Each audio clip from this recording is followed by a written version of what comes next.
Seçmezsen onu çıkar. Messi bu. Może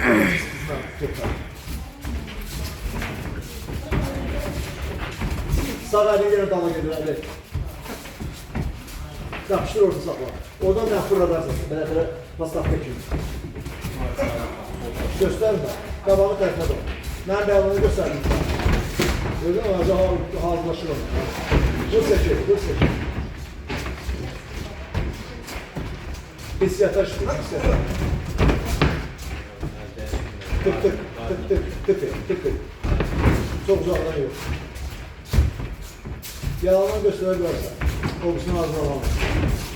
Gösterebilirsin. Arkanı durmamalı. Onu gösterirsen üzüne.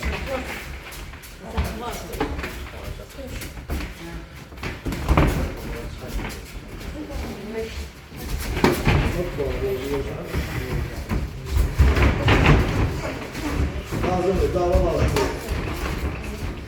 Ortada saxlayın, ortada saxlayın. 2 dəqiqə qalanda sən deyərsən. Deyəcək, rahat olma, bir gözüm olsun. 40 saniye var.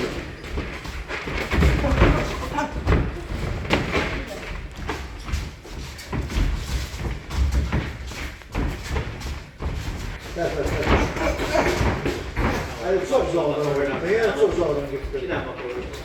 Çok uzakdan sana sayfa lazım değil mi?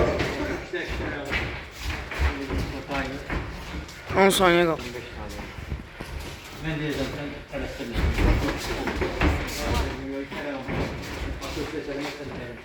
Davay, davay, davay.